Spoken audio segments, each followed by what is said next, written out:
Bonjour encore. Je vous salue au nom de l'Éternel, notre Seigneur Jésus-Christ, comme d'habitude.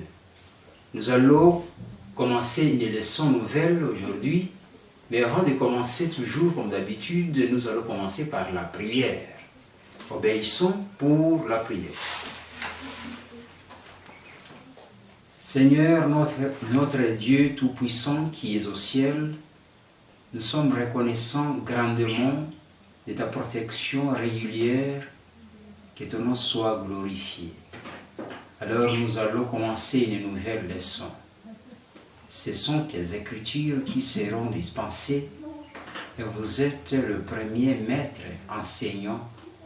Que le Saint-Esprit soit sur moi et sur ceux qui vont écouter cette leçon. Sois avec nous. Protège-nous pendant cette séance. Que la force divine se repose sur moi. Je prie et je l'espère au nom du Seigneur Jésus-Christ. Amen. Mes chers amis, nous sommes dans une période très solennelle. C'est une période qui est très dangereuse. La période que les Saintes Écritures nous avaient dit avant. Et d'une façon ou d'une autre, nous sommes au bain. Nous sommes au fond de cette période. Et il nous est demandé d'être vigilants, d'être attentifs, de suivre les enseignements de la Bible. Puisque Jésus est tout près de la porte et il va venir bientôt. Il nous appelle toujours à être prêts, à nous préparer pour sa venue. Puisque le monde prend sa fin. Les activités de ce monde, nous devons travailler. Nous devons vivre comme nous avons été donné la chance et la liberté à la vie. Bien que le diable, avec ses enfants, ces hommes et femmes qui se sont donnés pour travailler aux côtés du diable, le Satan, vont faire et ont préparé des mauvaises choses, des mauvais pièges pour nous attraper. Mais nous devons nous mettre dans les mains de l'Éternel. Aujourd'hui, nous avons une chose que nous devons connaître et comprendre. La chose que je vais appeler le piège. Et souvenez-vous de première leçon que nous avons vue, la leçon précédente. Nous avons vu la leçon précédente concernant la papauté. Nous avons vu le chapitre 13 de l'Apocalypse que nous avons vu, parlant de la bête, de deux bêtes. La première bête qui était la bête sortant de la mer et la deuxième c'est la bête sortant de la terre. Et alors nous avons trouvé que la bête sortant de la mer représente la papauté, c'est-à-dire le dirigeant de l'État du Vatican, le pape. Et nous avons vu que la deuxième bête qui est sortie de la terre représente les États-Unis d'Amérique et les deux bêtes-là sont là pour combattre contre l'Éternel. L'Éternel le Tout-Puissant. Alors, aujourd'hui, nous allons continuer dans le même angle, mais nous allons parler, nous avons une leçon plus intéressante. Je vous prierai de prêter attention, d'aller lentement et d'éviter tout bavardage à côté de toi. Puisque la leçon d'aujourd'hui va nous ouvrir le pensée et va nous développer les connaissances et l'entendement concernant les Écritures saintes. Les Écritures saintes, spécialement la Bible, contient beaucoup de conseils. Elle nous donne des canevas à suivre pour être sauvés. Alors, aujourd'hui, la leçon d'aujourd'hui a comme titre « La haine de Jézabel envers le prophète Élie ». Je répète, la haine de Jézabel envers le prophète Élie. Nous allons voir les caractéristiques de Jézabel. Avant de commencer, nous allons entrer en long et en large concernant ce qui s'est passé pendant l'histoire de Jézabel. Qui était Jézabel? Quelle était sa mission? Comment elle s'est comportée? Si vous suivez intelligemment les traits qui ont marqué la vie de Jézabel, vous allez être en mesure de connaître alors ce que symbolisait Jézabel et quels sont les traits qui caractérisent ceux-là que Jézabel symbolise. Avant de commencer, nous allons lire dans la Bible en Ecclésiaste, chapitre 1er, verset 9. C'est un bon verset qui nous montre que tout ce qui s'est passé auparavant doit se référer au moment où nous vivons. Ecclésiaste, chapitre 1er, verset 9. On nous dit ceci. Ce qui a été, c'est ce qui sera. Et ce qui s'est fait, c'est ce qui se fera. Et il n'y a rien de nouveau sous le soleil. Mais c'est un bon verset. C'est-à-dire, ce qui a été, c'est ce qui sera fait, c'est ce qui est en train d'être fait. Alors, si nous avons dans l'histoire de la Bible l'histoire de Jézabel, si nous avons l'histoire de Jézabel, c'est-à-dire que jusqu'à maintenant, nous avons un autre Jézabel. Nous allons lire dans la Bible toujours pour nous parler de Jézabel. Avant d'entamer la leçon de Jézabel, nous allons voir le nouveau Apocalypse chapitre 2, verset 20. Mais ce que j'ai contre toi, c'est que tu laisses la femme Jézabel, qui se dit prophétesse, enseigner et séduire mes serviteurs pour qu'ils se livrent à l'impudicité et qu'ils mangent de viande sacrifiée aux idoles. Qu'est-ce que ceci nous dit? Souvenez-vous de ce verset-là, de l'Ecclésiaste, chapitre 1er, verset 9. Ce qui a été va être de nouveau et sera fait.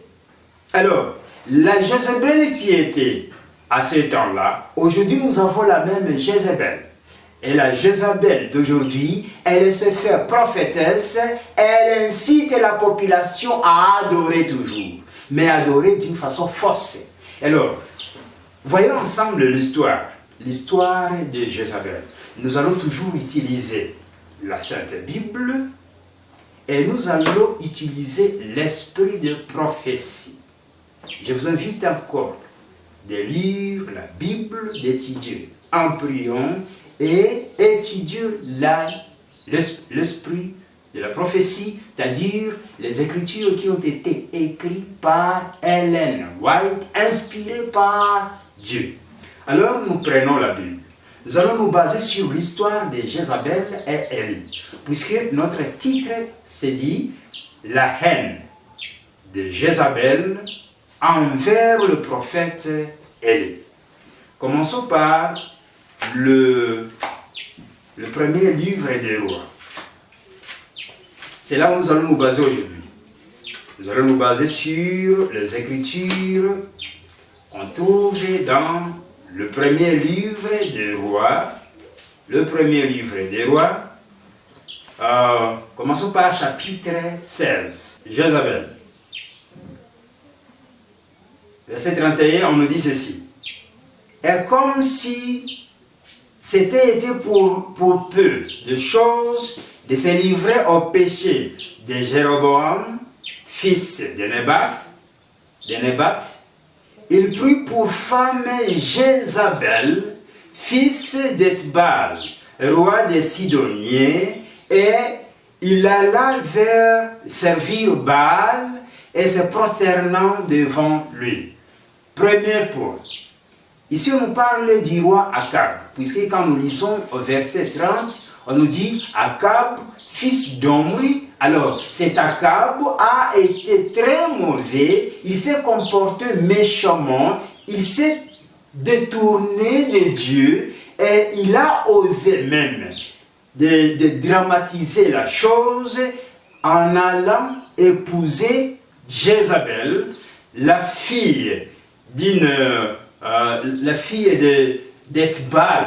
L'Ethbal, c'est un étranger, un roi étranger, un pays qui ne connaît pas Dieu, le roi qui n'adorait pas à Dieu, qui adorait aux idoles. Alors, avec le mariage d'Akab et Jézabel, Jézabel amena avec elle l'adoration à une idole qu'on appelait Baal. Alors, elle instaura le même système de religion dans le peuple, dans le pays du peuple de Dieu. Alors, le peuple de Dieu s'adonna directement à l'adoration de l'idole Baal. C'est ce qu'on dit ici, au verset 31, je le répète, il dit ceci. Et comme si ça avait été pour lui, pour Akab, peu de choses de se livrer au péché de Jéroboam, fils de Nebat, il prit pour femme, comme augmentation, comme ajout, comme exagération, à s'adonner au péché, Akab maria Jézabel. Et ça a été une malédiction tout totale quand Akab se maria à Jézabel. Alors, deuxième point, nous voyons toujours concernant Jézabel. Premièrement, Jézabel était de provenance étrangère, ça c'est un. De deux, Jézabel était de naissance maudite devant l'Éternel, puisque Jézabel était la fille d'un adorateur des idoles. Deuxièmement, Jézabel, elle extermina tous les prophètes de l'Éternel, comme nous le voyons en 1er Roi, chapitre 18. Toujours, nous allons nous baser sur ce livre. Chapitre 1er Roi, chapitre 18, verset 4. Nous lisons ceci. Et lorsque Jézabel extermina les prophètes de l'Éternel, c'est ça la deuxième caractéristique, c'est l'extermination des prophètes de l'Éternel. C'est-à-dire, Jézabel, sa mission principale, c'était d'instaurer l'adoration des idoles en Israël. Deuxièmement, c'était l'instauration du système de tuerie, l'extermination. Elle devait exterminer tous les prophètes de l'Éternel pour rester avec sa propre religion, la religion à l'idolâtrie. Ça, c'est deux. Deuxième verset qui nous montre comment Jézabel était très méchante et elle visait toujours à exterminer les prophètes de l'Éternel, notre Seigneur Dieu.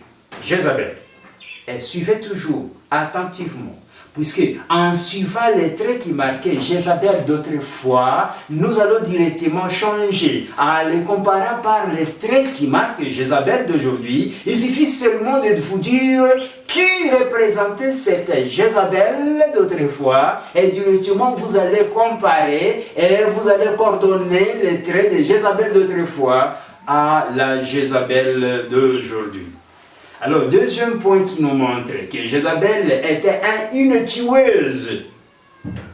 Et surtout, elle poursuivait seulement le prophète de l'Éternel. Nous lisons en 2 Rois. 2 Rois, chapitre 9, versets 25 et 26.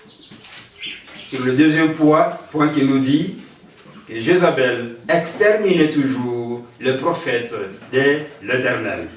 Deuxième Roi, chapitre 2 Roi, chapitre 9, versets 25 et 26. Nous lisons ceci. Jéhu dit à son officier Bidka, prends-le et jette-le dans le champ de Naboth de Jézabel, car souviens-toi, souviens-toi, lorsque moi et toi, nous étions ensemble à cheval derrière Akab son père, l'Éternel prononça contre lui cette sentence. J'ai vu hier le sang de Naboth et le sang de ce fils, dit l'Éternel, et je te rendrai l'appareil dans ce champ même, dit l'Éternel. Prends-le donc et jette-le dans le champ selon la parole de l'Éternel. Nous disons que ici Jézabel a causé la mort de Naboth. Elle n'a pas tué seulement Naboth.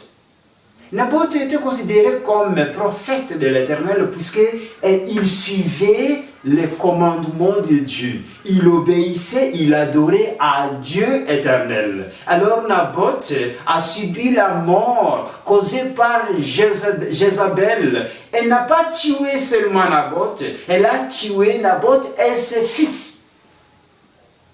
Jézabel, une prophétesse très dangereuse. Nous disons en 2 Rois, chapitre 9, versets 25 et 26, c'est ce que nous venons de lire ici, deuxième trait de Jézabel. Troisième trait de Jézabel. Jézabel, elle avait chez elle 450 prophètes de Baal, et deuxièmement, elle avait chez elle 400 prophètes qui adoraient aux grottes. Qu'est-ce que cela signifie? Était une grande sorcière. Elle possédait chez elle des prophètes. Le prophète qui adorait aux idoles, et le prophète qui servait, le prophète qui servait aux grottes, le dieu de grottes, c'est-à-dire aux démons. Les démons se trouvaient à la maison de Jézabel. Elle servait toujours à l'aide de ses prophètes. Elle avait 850 prophètes. Mais concernant le prophète de Dieu, elle ne voyait pas aucune chose meilleure dans le prophète de Dieu, puisqu'elle n'aimait pas Dieu. Alors, au contraire, elle faisait tout le moyen possible pour exterminer quiconque qui croyait à Dieu. Alors voilà que on restait avec le prophète de Baal et le prophète de grotte dans la nation d'Israël. Quatrième trait. Ici, pour le troisième trait, on nous dit que la prophétesse, mauvaise prophétesse, Jézabel, chassait sérieusement au prophète de Dieu éternel. Nous le voyons aussi, deuxième verset que je peux vous donner, 1er Roi chapitre 18. 1er Roi chapitre 18, verset 4. Nous lisons 1er Roi chapitre 18, verset 4. Nous lisons ceci. Et lorsque Jézabel extermina le prophète de l'Éternel, Abdias prit 100 prophètes qu'il cacha 50 par 50 dans une caverne, et il les avait nourris de pain et d'eau. Louons l'Éternel. Qu'est-ce que ceci nous dit? Il nous dit que quand Jézabel chassa aux prophètes de Dieu pour les exterminer, Dieu prépara pour ses prophètes un lieu de refuge, et il prépara pour un serviteur qui servait dans la maison de Jézabel, mais qui ne servait pas Jézabel, et qui ne servait pas à Baal, mais qui servait Dieu éternel, et c'est Obadiah cacha ses prophètes de l'Éternel très loin, et Dieu nous a promis qu'il nous trouvera à manger et à boire. C'est ce qu'il a fait à ses prophètes. À l'aide de son serviteur Obadiah, il serva à ses 50 prophètes de l'Éternel à manger et à boire. Mais Jézabel était la génocideur à la population de Dieu et aux prophètes de Dieu, particulièrement aux prophètes de Dieu. Nous continuons avec le 4e trait. Jézabel se maria à un Israélite, roi Akab. Elle commandait son mari, roi Akab. Qu'est-ce que ceci veut dire? Jézabel était la femme d'Akab, mais Jézabel était de l'étranger. Akab était le roi du peuple de Dieu. Qu'est-ce que ceci veut dire? Toute pensée, tout raisonnement, toute planification, tout plan, tout objectif, tout budget des Israélites sortait de la main de pensée de Jézabel. Nous trouvons l'écrit en 1er Roi chapitre 21, 1er Roi chapitre 21 verset 7.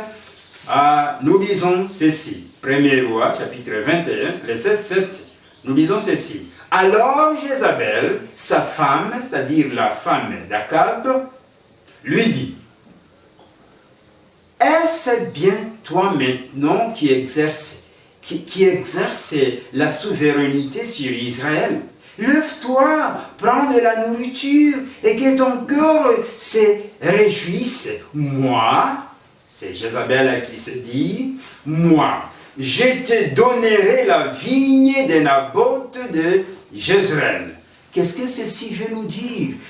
Bien que Akab est le roi d'Israël, mais c'est Jézabel qui donne les conditions à suivre à ce roi-là, Akab. Nous dit une grande chose ici. Et souvenez-vous plutôt, nous devons savoir qui était Jézabel et comment la comparer avec la nôtre Jézabel, la Jézabel d'aujourd'hui. Trait numéro 5. Caractère numéro 5. Nous trouvons le roi devait donner tout rapport, le roi Akab devait donner tout rapport à Jézabel avant d'exécuter. C'est une chose très nécessaire à comprendre. Le 1er Roi, chapitre 19, verset 1er. Nous lisons ceci. 1er Roi, chapitre 19, verset 1er. Nous lisons ceci. Akab rapporta, donc dans un rapport, rapporta à Jézabel tout ce qu'avait fait. Je le répète. Akab rapporta à Jézabel tout ce qu'avait fait Élie et comment il avait tué par l'épée tous les prophètes de Jézabel. C'est-à-dire, concernant le vigne de Naboth, Akab convoitit le vigne de Naboth et donna rapport directement à Jézabel. Alors Jézabel lui donna le moyen à suivre pour s'accaparer, pour s'approprier de cette vigne-là. Ça c'est premier. Concernant le comportement et tout ce que Élie faisait, Akab donna rapport directement, il donnait rapport à Jézabel, et c'est Jézabel qui donnait les canevas à Akab à suivre pour arriver à ses fins. Ça c'est très nécessaire. Même le Jézabel d'aujourd'hui, c'est comme ça qu'elle fait. Le trait numéro 5 est très nécessaire. Nous allons y traîner un peu. Voyons chapitre 21. Toujours nous voyons comment Akab donnait toujours rapport à Jézabel avant que Akab fait quelque chose. Le premier roi, chapitre 21, verset 7. à 10. Nous lisons ceci. Alors Jézabel, sa femme, lui dit, « Est-ce bien toi, maintenant, qui exerces la souveraineté à Israël? Lève-toi, prends de la nourriture, et que ton cœur se réjouisse. Moi, je te donnerai la vigne de Naboth à Jezreel, de Jezreel. » Verset 8. Et elle écrivit, au nom d'Akab, des lettres qu'elle scella du sceau d'Akab, et qu'elle envoya aux anciens et aux magistrats qui habitaient avec Naboth dans sa ville. Nous continuons. Verset 9. Voici ce qu'elle écrivit dans ces lettres. Elle écrivit ceci. Mais souvenez-vous, le verset 8 nous dit ceci. Elle a pris la lettre. Elle écrit les mots à la place d'Akab. Elle scella la lettre à la place d'Akab. C'est-à-dire, tout ce qu'on va lire ici, on va le lire sachant que c'est Akab qui l'a écrit, alors que c'est Jézabel qui a écrit. Ça c'est un. Deuxièmement, elle va utiliser le sceau, le cachet d'Akab. Tout le monde qui va lire la lettre, il va savoir, et va lire la lettre, sachant que c'est Akab qui a écrit et qui a scellé, tandis que c'est Jézabel qui l'a fait. Attention avec ce mot-là. 9e verset. Voici ce qu'elle écrivit dans la lettre. À la place d'Akab, au nom d'Akab, scellé par Akab, mais tandis que c'est Jézabel qui a scellé. Alors nous disons ceci. Publiez un jeûne. Un jeûne, c'est un point religieux. Alors, placez Naboth à la tête du peuple. Placez Naboth devant. 10. Et mettez en face de lui deux méchants hommes. Deux méchants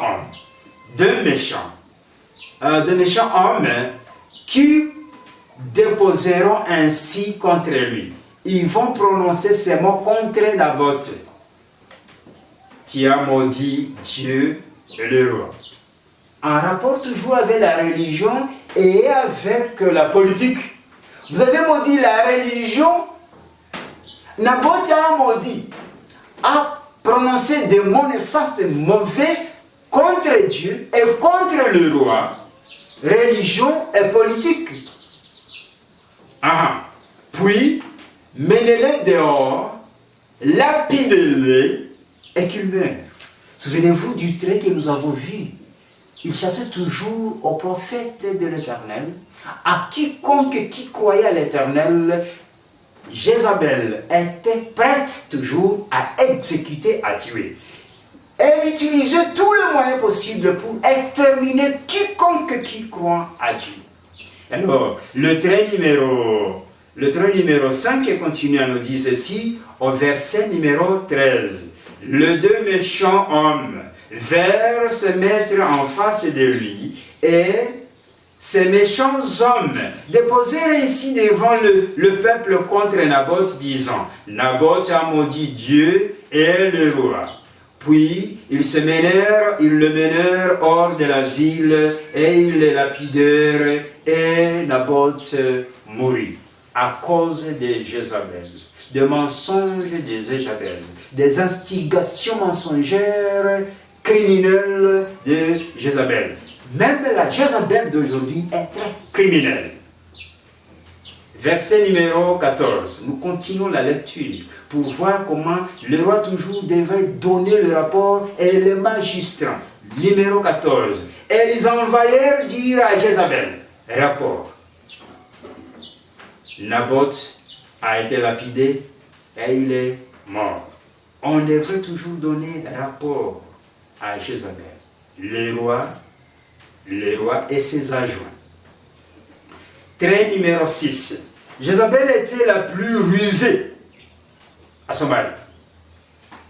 Était la plus rusée de son mari, elle lui prodiguait de conseils remplis de ruses. Et Jézabel était la source des déroutages et de la chute de la population du peuple d'Israël.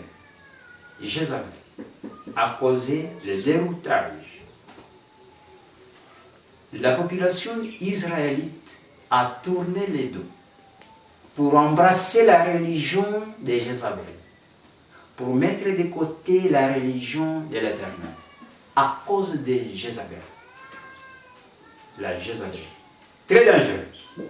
Nous lisons Roi, chapitre 21, verset 25.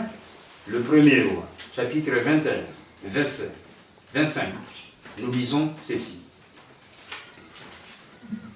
Pour nous montrer comment Jézabel a causé à ce que la population, le peuple d'Israël, puisse se détourner contre Dieu. 25. Il n'y a eu personne qui se soit vendu comme Akab pour faire ce qui est mal aux yeux de l'Éternel, et Jézabel, sa femme, y excitait. Qu'est-ce qui a causé la chute de la population d'Israël? C'est Jézabel. Qu'est-ce qui a embrassé? Qui a amené Jézabel en Israël? C'est Akab. C'est un conseil au roi d'aujourd'hui, au président de pays d'aujourd'hui. Faites attention au mariage avec Jézabel d'aujourd'hui. Tout ce que vous embrassez. Si vous amenez la religion de Jézabel, vous faites une chose très dangereuse, puisqu'elle va causer tôt ou tard la destruction de votre pays. Aujourd'hui, nous avons les agents de Jézabel, mais nous allons y entrer après. Trait numéro 7. Jézabel était la cause du changement climatique. Chose très importante. En Israël, ils étaient très riches concernant les récoltes. L'agriculture en Israël est très fertile. Mais Jézabel, à cause de son déroutage, à cause de sa destruction de la religion de Dieu, pour embrasser la religion satanique d'adorer aux idoles, le changement climatique sera produit directement en Israël pendant 3 ans et demi. La sécheresse a ravagé le pays d'Israël. C'est ça le méfait, les conséquences de l'embrassement à l'union avec Jézabel qu'a causé à la population d'Israël, à l'agriculture d'Israël, n'a été que la sécheresse qui a ravagé l'Israël. Le trait numéro 8. Jézabel, elle a causé la destruction de la maison royale d'Akab par l'épée sous l'ordre de Dieu éternel. Dieu n'a pas resté sourd, n'a pas resté muet, n'a pas resté borgne, aveugle à cette condition-là, à ces conditions néfastes que Jézabel a causé à la population d'Israël, à la religion israélite. Alors, nous lisons en 2 Rois, chapitre 9, versets 6 jusqu'à 10. 2 Rois, chapitre 9, verset 10 jusqu'au verset 10. Lisons ceci. Le chien mangera Jézabel dans le champ de Jezreel. Comme résultat aux mauvaises conditions que Jézabel a causé à la population d'Israël, Dieu prononça ces mots.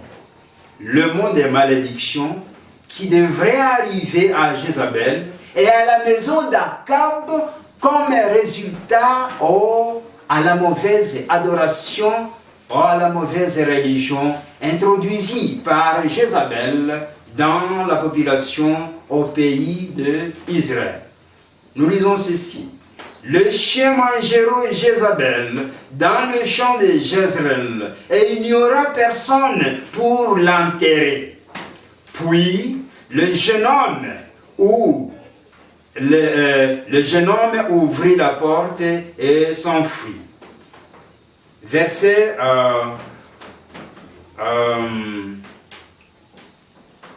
non, j'allais commencer par le verset 6. Commençons par le verset 6. Jéhu s'éleva et entra dans la maison, et le jeune homme plutôt répandit d'huile sur sa tête et lui disant: Ainsi parle l'Éternel Dieu d'Israël. J'ai-toi, roi d'Israël, du peuple de l'Éternel. L'Israël était peuple de l'Éternel. Tu frapperas la maison d'Akab. C'est ça la malédiction prononcée contre la maison d'Akab par l'Éternel à cause de Jézabel. Verset 7. Tu frapperas la maison d'Akab, ton maître, et je vengerai sur Jézabel,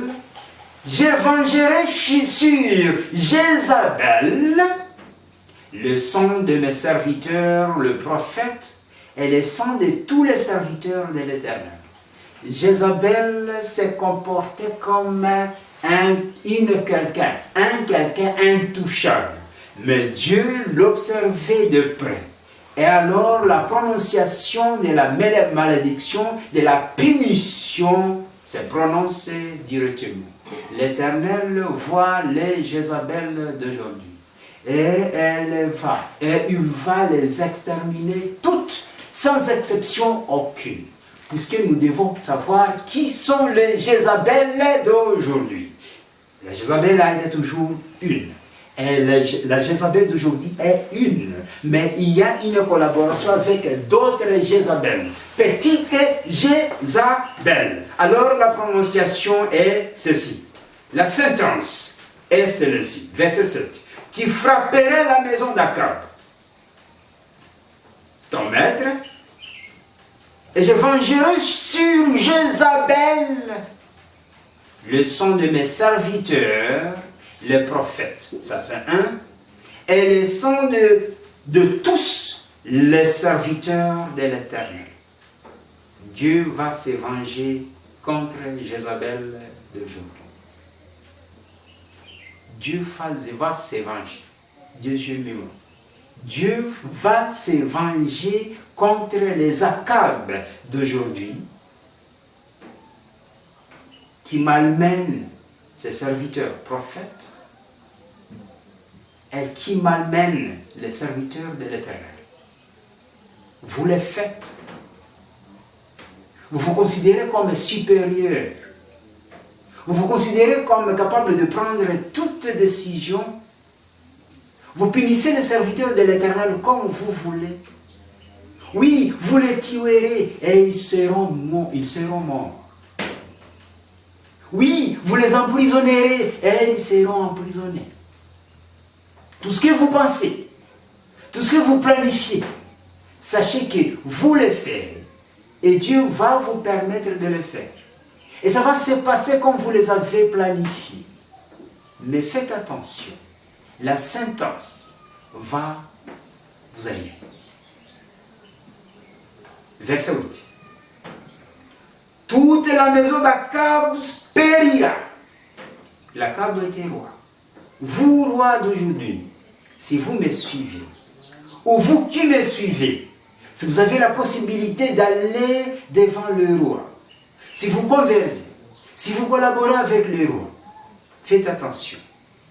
Vous qui participez à la décision du roi contre le prophète de l'Éternel et contre les serviteurs de l'Éternel, s'il vous plaît, mes chers amis humains, faites attention.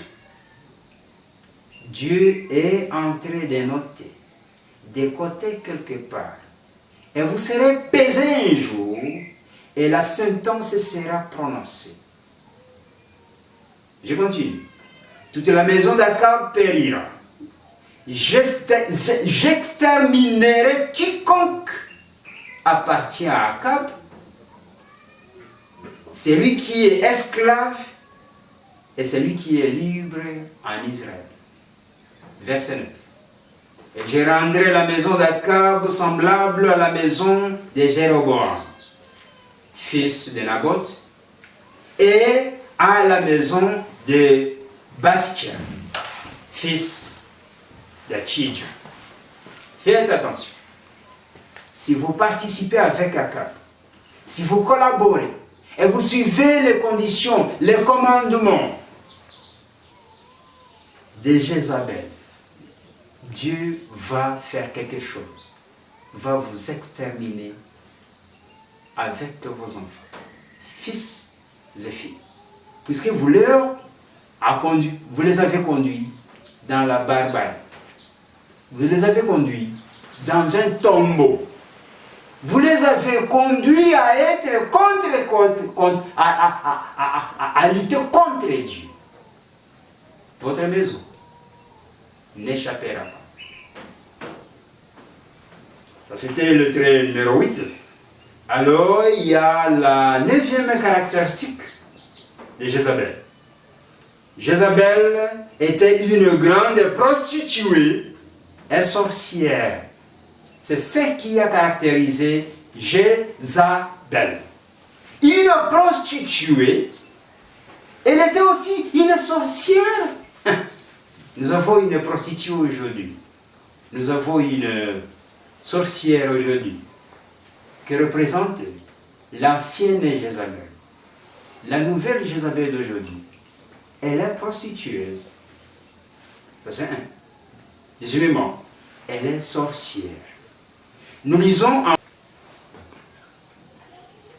2 Rois, chapitre 9, verset 22. Nous lisons. Dès que Joram vit Jéhu, il dit, est-ce la paix, Jéhu? Jéhu répondit, quoi, la paix? Tant que durent les prostitutions de Jézabel, ta mère, et la multitude de ses sortilèges, c'est-à-dire de sa sorcellerie, de ses sorciers, on ne peut pas avoir la paix. Aujourd'hui, nous avons un chant qui chante toujours la paix, la paix, la paix, la paix, la paix. Mais je vous répondis, comment on peut avoir la paix avec la prostitution de ta femme, de ta mère, Jézabel, avec la sorcellerie de ta mère, Jézabel. Jézabel est une prostitueuse. Jézabel est une sorcière. Vous allez lire en Apocalypse chapitre 17, montre comment Jézabel est une prostitueuse, la prostitueuse d'aujourd'hui, la Jézabel d'aujourd'hui. Chapitre 18 nous montre avec qui Jézabel prostitue. Est une sorcière. Quand on parle de la sorcellerie, on peut considérer la sorcellerie d'aujourd'hui qui est très scientifique. La sorcellerie, de ce qu'on appelle toujours la médecine, la science, la sorcellerie. Le trait numéro 10, et qui est le dernier, la fin de Jézabel. La fin de Jézabel. 2 Rois, chapitre 9, verset 31. On nous montre la fin de Jézabel. Dieu avait prononcé la sentence contre la maison d'Akab et sa femme très maudite, dangereuse, extraordinairement mauvaise, rusée. Tout caractère néfaste et négatif, on les trouvait chez Jézabel. Alors, elle devrait avoir faim. La maison d'Akab, roi d'Israël, qui a avoisiné, qui a accueilli Jézabel dans la maison d'Israël, devrait avoir faim. Le degré de la maison d'Akab et Jézabel a été très grand. Alors nous lisons en 2 Rois, chapitre 9 toujours, 2 Rois, chapitre 9, verset 31 jusqu'au 33e verset. 2 Rois, chapitre 9, verset 31 jusqu'au 33e verset. Nous lisons ceci. Chapitre 9, verset 31. Nous lisons ceci. Comme Jéhu franchissait la porte, elle a dit, et c'est la paix, nouveau Zimri, assassin de son maître. Verset 32. Il leva le visage vers la fenêtre et dit, qui est pour moi? Qui? Et 2 ou 3 eunuques le regardèrent et s'approchant de la fenêtre. Verset 33. Il dit, j'étais là à bas. Il la jetèrent et il rejaillit le sang de son sang sur la muraille et sur les chevaux. Jéhu la foula aux pieds. C'est ce que nous voyons ici. Nous voyons la fin de Jézabel. Jézabel, quand il sut que Jéhu va passer, elle s'y maquilla et se déguisant en habit, et puis, elle regardant par la porte, Jéhu, elle lui appela assassin. Et Jéhu alors ordonna à ce qu'on puisse jeter Jézabel de la porte. Et Jézabel fut jetée de la porte, elle descenda de la porte, et se jetant en dessous, elle se brisa. Alors le sang de Jézabel finira par là, et la vie de Jézabel finira par là, et la fin de l'apostasie prit fin jusque-là. Mes chers amis, nous allons expliquer un peu de mots la connexion entre Jézabel d'autrefois et notre Jézabel d'aujourd'hui. Comme nous avons vu, nous allons lire en Apocalypse chapitre 2, commençant par le verset 20, ce qui va nous dire concernant la nouvelle Jézabel, la nôtre Jézabel d'aujourd'hui. Lisons Apocalypse chapitre 2, Jézabel, chapitre 2, verset 20. Nous lisons ceci. Mais ce que j'ai contre toi, c'est que tu laisses la femme Jézabel, qui se dit prophétesse, enseigner et séduire mes serviteurs pour qu'ils se livrent à l'impudicité et qu'ils mangent de viande sacrifiée aux idoles. Même la présente Jézabel, la Jézabel d'aujourd'hui que nous avons, elle se fait toujours prophétesse. Et un peu de mots, la Jézabel d'aujourd'hui, concernant le trait, les caractéristiques que nous venons de voir, il n'y a aucune autre Jézabel qui complète toutes ces caractéristiques à part l'Église catholique de Rome. La Jézabel était une femme. La femme dans la Bible prophétiquement représente l'Église. Quelle est l'Église aujourd'hui? Qui se fait prophétesse, mais qui commande, qui ordonne la population et qui dirige le pays à l'aide des Akab d'aujourd'hui. Dans le récit, les écrits bibliques que nous venons de voir, Jézabel d'autrefois, elle était de provenance étrangère. Même la Jézabel d'aujourd'hui, elle n'est pas de provenance du ciel, elle est de provenance de l'enfer. Deuxièmement, deuxième trait, Jézabel d'autrefois, elle extermina le prophète, elle exterminait le prophète de l'Éternel. Nous avons vu, pendant les années 538 jusqu'à l'année 1798, il y a 1260 ans qui ont été caractérisés par les génocides que la papauté, l'Église catholique de Rome a utilisé pour exterminer le prophète de Dieu, exterminer tous les serviteurs de l'Éternel Dieu. Troisièmement, Jézabel avait chez elle 450 prophètes de Baal et 400 prophètes de grottes. Donc, la Jézabel aujourd'hui contient plusieurs prophètes. Il y a des prophètes qu'elle appelle les monseigneurs, le prêtre, même les cardinaux.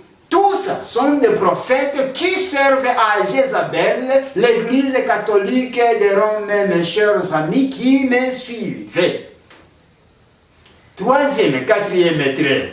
Nous voyons que l'ancienne Jézabel était mariée à Israélite. Aujourd'hui, nous avons une église de Dieu qui a été mise à part pour servir Dieu et pour annoncer la bonne nouvelle. Surtout, nous trouvons la nouvelle qui a été appelée le message des trois anges. Mais aujourd'hui, malheureusement, la Jézabel a entouré cette femme de Dieu que nous trouvons en Apocalypse chapitre 12.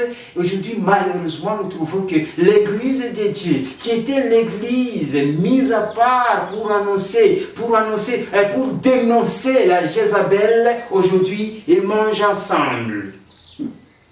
Ils boivent ensemble. Ils prostituent ensemble. C'est une chose alarmante. Quatrième et cinquième point, les rois devaient donner tout rapport à Jézabel avant de prendre décision. C'est la même chose aujourd'hui. Les rois d'aujourd'hui, le président d'aujourd'hui, vous les trouverez toujours mettre en exergue, en pratique, ce que la Jézabel d'aujourd'hui, avec son représentant, Pope Francis, a écrit dans un document qu'il a appelé Fratelli Tutti. Ça c'est un. Deuxièmement, Laudato Si. Là où on doit protéger l'environnement, le climate change, le changement du climat. Et là où on va adorer directement, si vous voyez le numéro 237 de ces documents-là, Laudato Si, le numéro 267 nous oblige à honorer le jour du dimanche. Le jour du dimanche qui est l'invention de la papauté. Tout ça, c'est la prostitution en matière religieuse. Sixième point. Jézabel d'autrefois était la plus rusée. Était la plus rusée de son temps. Il utilisait des moyens de ruse. Le moyen qu'on ne peut pas découvrir sans qu'on ait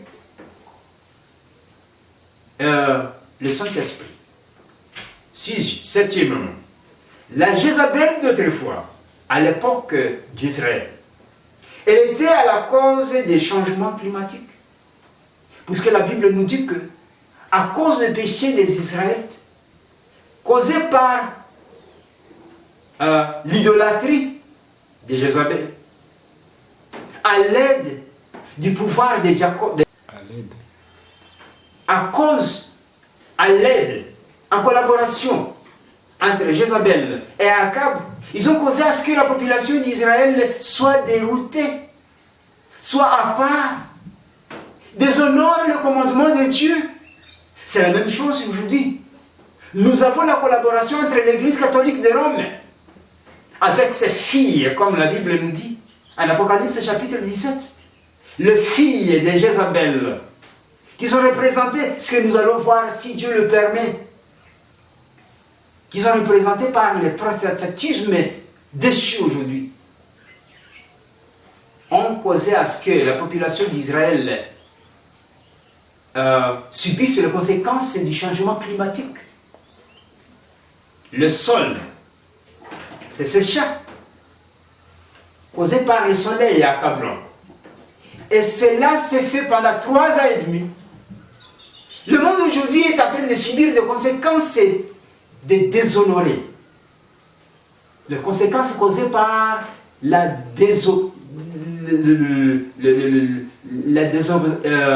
causée par la population du monde a déshonoré à la loi de Dieu, au commandement de Dieu. Et alors nous sommes en train de subir les conséquences. Les Israélites ont subi les conséquences de déshonorer au commandement de Dieu, causé par Jézabel en collaboration avec Akab. C'est ce qui va nous arriver. Septièmement, huitièmement plutôt, elle a causé la destruction de la maison royale. Tous les présidents d'aujourd'hui, tous les dirigeants des églises d'aujourd'hui, si vous continuez à accepter les commandements, le conseil, les écrits, le projet, les agendas de la direction de la papauté, de la direction de l'Église catholique de Rome, attendez à une destruction totale de votre maison, de votre famille et de vos pays. Je vous l'ai dit, ce n'est pas moi. Je vous ai présenté ce qui est passé pendant l'époque de Jézabel en Israël, ce qui doit se refaire, ce qui doit se répéter pendant notre temps.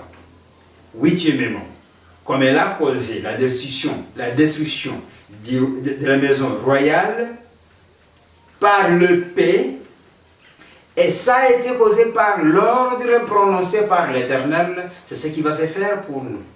Neuvièmement, Jézabel a été une grande prostitueuse, et elle était une grande sorcière. Aujourd'hui, nous sommes dans une période très solennelle, très dangereuse, puisque la période dans laquelle nous vivons, c'est une période régnée par la prostitueuse, Église catholique de Rome, régnée par la sorcière, Église catholique de Rome. Et malheureusement, comme Akab avait embrassé Jézabel, le président, le dirigeant des pays d'aujourd'hui ont embrassé l'Église catholique de Rome. La vie, les pensées de l'Église catholique de Rome. Et c'est ça la prostitution. Je vais vous le lire en Apocalypse chapitre 18. Apocalypse chapitre 18, pour que vous ne considérez pas mes mots. Ce ne sont pas mes mots. Ce sont les mots de l'Éternel qui nous conseillent toujours et qui nous donnent des conseils pour échapper à la destruction de la maison de Jézabel. Nous lisons du troisième verset. Chapitre 18, Apocalypse chapitre 18, verset 3. Parce que toutes les nations ont bu du vin de la fureur de son impudicité. Ici, on nous prononce que. Je vais commencer par le premier verset. Après cela, j'ai vu descendre du ciel un autre ange qui avait une grande autorité. Et la terre fut éclairée de sa gloire. Il cria d'une voix forte, disant, elle est tombée, Babylone la grande. Elle est devenue une habitation des démons, un repère de tout esprit impur, un repère de tout oiseau impur et odieux. Dans l'histoire de Jézabel, on nous a dit qu'elle était une sorcière. Elle avait des prophètes de grotte, des prophètes de Dieu de grotte. Alors ici, on nous dit ici que la Jézabel d'aujourd'hui aussi, elle est devenue une habitation des démons. Un repère de tout esprit impur, un repère de tout oiseau impur et odieux. Parce que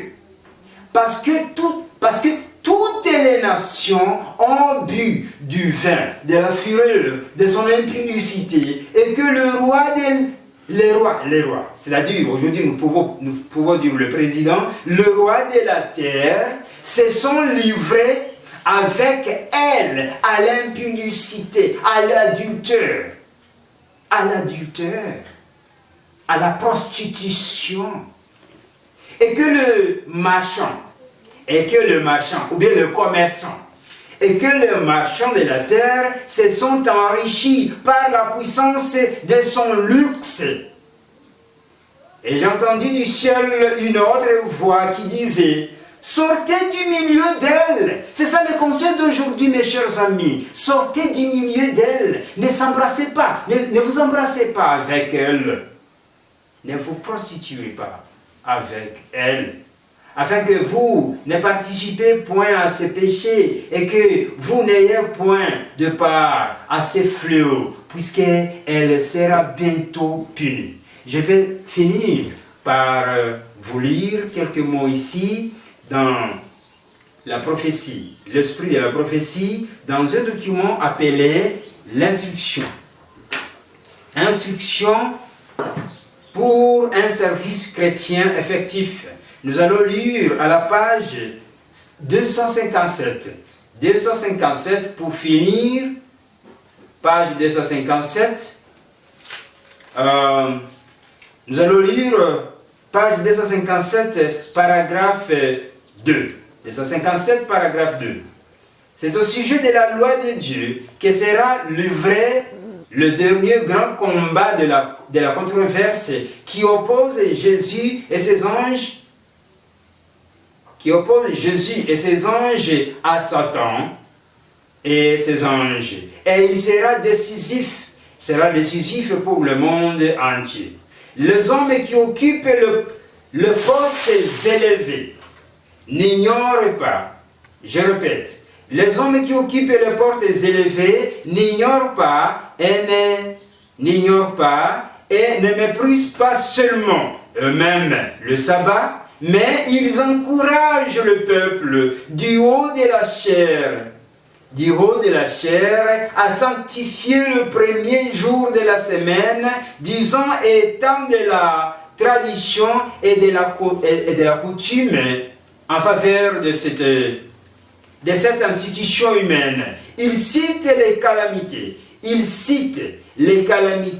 qui surviennent sur terre et sur mer, cyclones, inondations, tremblements de terre, incendies, comme étant des sentences indiquant le déplaisir de Dieu du fait que le dimanche n'est pas sanctifié.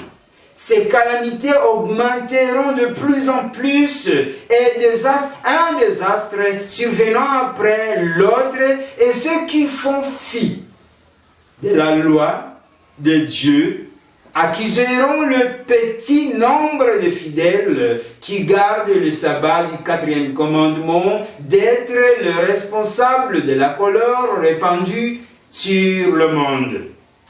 Cette hypocrisie est une ruse de Satan, de Jézabel, pour prendre au piège celui qui n'est pas vigilant. Faites attention, vous allez continuer à lire le document si vous le trouvez et allez le chercher. Nous continuons par de preuves. Tragédie des siècles, page 37. Chapitre 37, page 832. 832.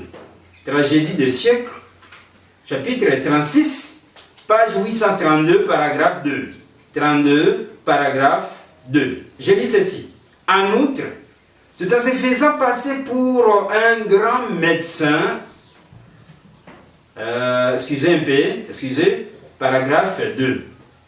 Pour finir, les grands séducteurs persuadera les hommes que les serviteurs de Dieu sont à cause de tous ces maux. Ceux qui auront provoqué le déplaisir du ciel attribueront tous leur malheur aux fidèles dont l'obéissance au commandement divin sera pour eux un continuel reproche. On prétendra que la violation du dimanche est une offense faite à Dieu, un péché attirant des calamités qui cesseront seulement quand tout le monde sera contraint d'observer ces jours du dimanche. Ce qui insiste sur le droit du 4e commandement et consiste la sainteté du dimanche et contestent la sainteté du dimanche seront considérés comme des agitateurs, un penchant empêcha le retour de la faveur divine et de la prospérité matérielle.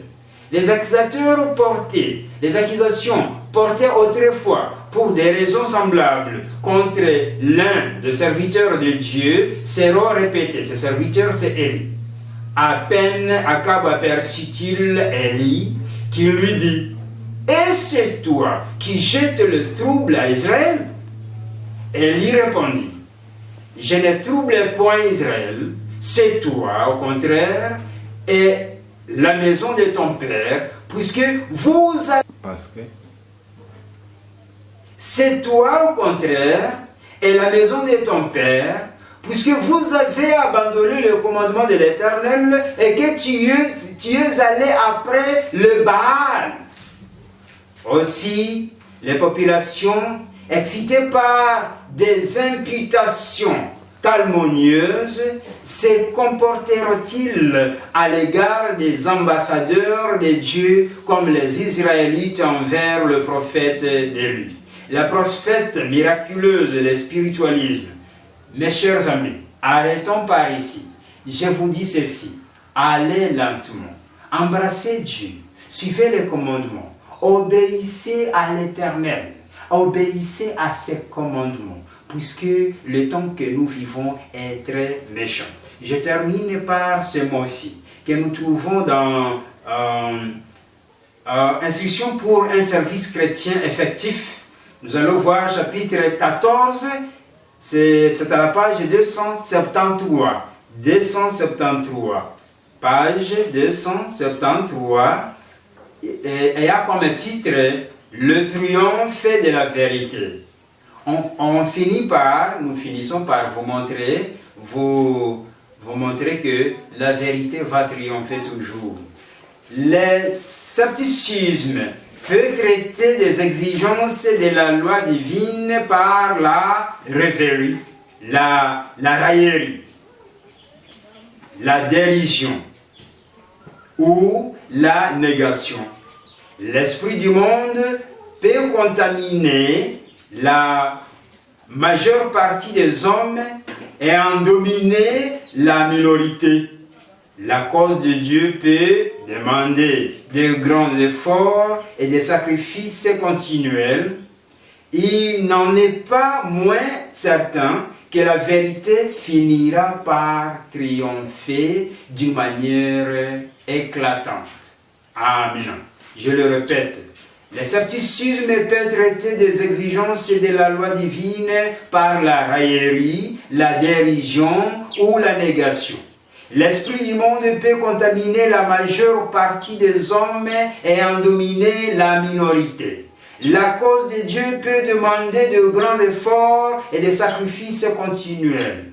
Il n'en est pas moins certain que la vérité finira par triompher d'une manière éclatante. Que Dieu l'Éternel soit glorifié éternellement. Je continue à vous lire les mots très nécessaires. Lorsque le Seigneur achèvera son œuvre ici-bas, la loi divine sera de nouveau exaltée. Alléluia.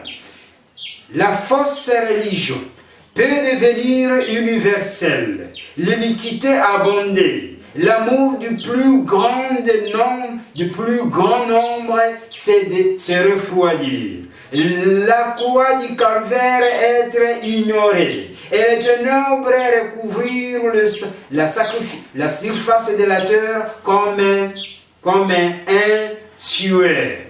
Le courant populaire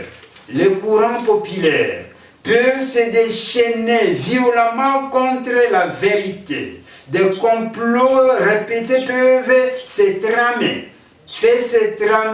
pour anéantir le peuple de Dieu. À l'heure du péril extrême, le père d'Élie suscitera des instruments humains dont la voix ne pourra être réduite au silence. Alléluia, amen. Dans les grandes agglomérations, dans le lieu où les hommes ont blasphémé contre le Tout-Puissant, de sévères répréhensions se feront entendre. Des hommes envoyés par Dieu renonceront courageusement l'union de l'Église et du monde. Ils supplieront hommes et femmes de se détourner de l'observance du jour du repos d'institutions humaines pour observer le vrai sabbat. Que Dieu de l'Éternel, le Dieu de l'éternité, soit glorifié aujourd'hui pour jamais. Je vous inviterai, mes chers amis, de suivre les conditions que Dieu nous amène à suivre, de comprendre les Écritures et de mettre au dos Jézabel et ses conditions de vie, d'embrasser Dieu avec ses conseils bibliques. C'est ça ma prière. Donnez-vous directement à Dieu. Abandonnez tous vos vœux, tous vos objectifs, tous vos pensées et tous vos actes à Dieu. Que vous soyez dirigés par les Saintes Écritures. La Bible est là et le Saint-Esprit est là pour vous expliquer et vous amener à arriver à un niveau le plus élevé. Soyez fidèles à Dieu. Relâchez le monde. Approchez à Dieu et Satan va fuir. Acceptez avec nous que nous finissions cette leçon d'aujourd'hui par la prière. Merci Seigneur Tout-Puissant. C'est toi qui nous as écrit toutes ces écrits. Et alors, nous te demandons à ce que tu puisses nous diriger jusqu'à l'éternité. Le Saint-Esprit, qu'il soit avec toute personne qui va suivre cette leçon et que le fruit de l'éternité soit planté dans le cœur de ceux qui vont suivre cette leçon et qu'ils soient fidèles à toi jusqu'à ce que Dieu vous allez envoyer votre Fils Jésus-Christ, notre Sauveur, pour nous ramener chez toi. C'est ça ma prière. Et je le prie en espérant que vous l'écoutez et vous allez répondre au nom de l'Éternel Jésus-Christ. Amen.